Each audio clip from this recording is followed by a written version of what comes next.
nasa linya na po ngayon ang weather specialist mula po sa Hydrometeorology Division po ng Pag-asa, si Miss Eileen Abelardo. Alamin po natin ang sitwasyon ng ating mga dams. Good morning po, Miss Eileen.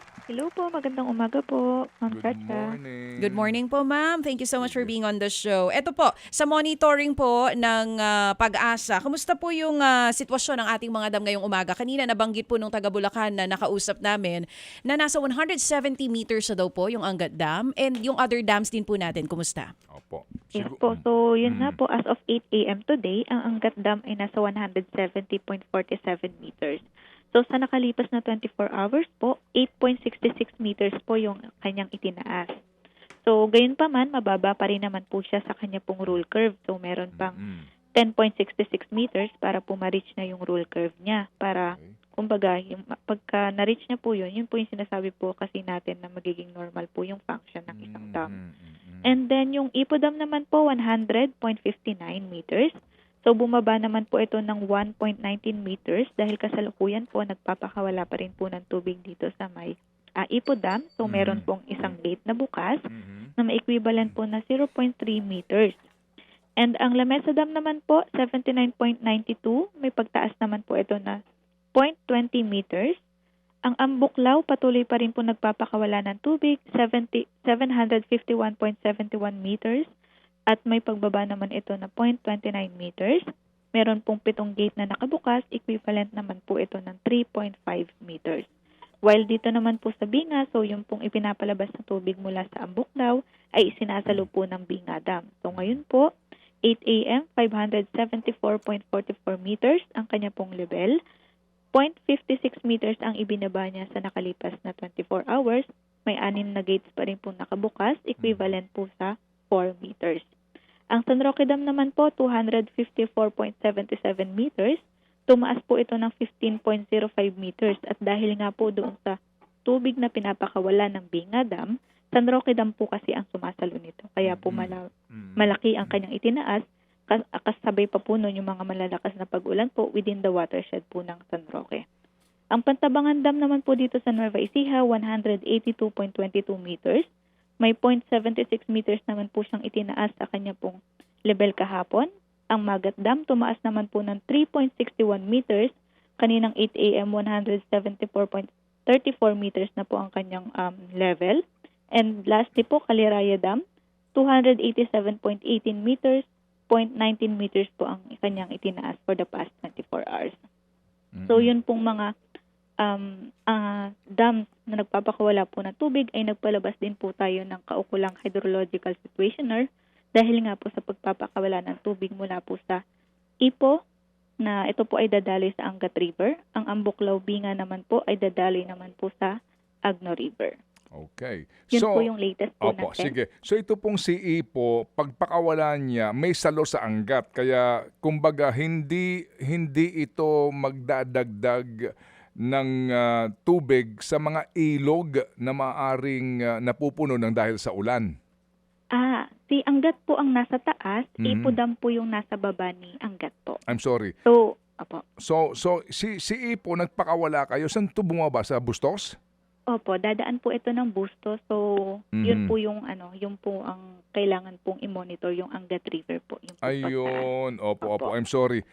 Si Angat nasa itaas. Ay toho si Angat kasi malayo pa sa kanyang kumbaga spilling level, no? Opo, tama po. Ayun, so sige. So si Ipo ngayon, siya po ang nagpakawala na dumaan sa Angat River papunta po sa Bustos Dam. Opo, pero itong Lamesa po, kumusta ito? Yung pong kasi kahapon may babala ang QC government nga sa Tulyahan River na maaari pong daluyan ito kung mag-overflow ito. Kumusta po Lamesa? Opo, ang Lamesa Dam po 79.92. So meron pa pong 0.23 meters bago po sa kanyang 80.15 na overflowing level po. So yun po yung closely minomonitor po natin.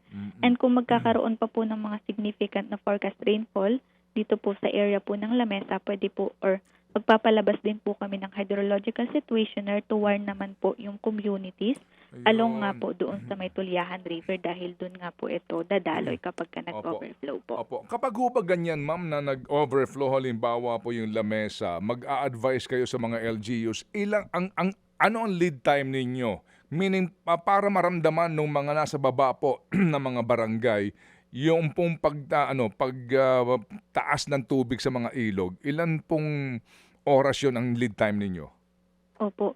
So, kapag ka ganun po, at least 4 to 5 hours po, makapag-abiso na po sa LGU para kung kailangan pong mag-evacuate ng mga residents po na malapit po dito sa may La Mesa Dam ay makapag-evacuate po.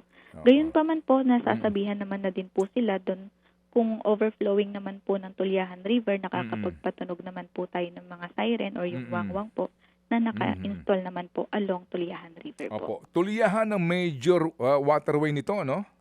Doon po dadaloy, sir. Oo, Opo. yun, sa Tulyahan. All the way hanggang Navotas na po yun sa Manila Bay, no? Opo, tama. Okay, ngayon pag high tide, yun ang problema natin kasi nga mababarhan siya. Yan. Tama po. Oo. So sa ngayon po ang lamesa, kumusta ba ang panahon ngayon? May chance ba talagang mapuno ito?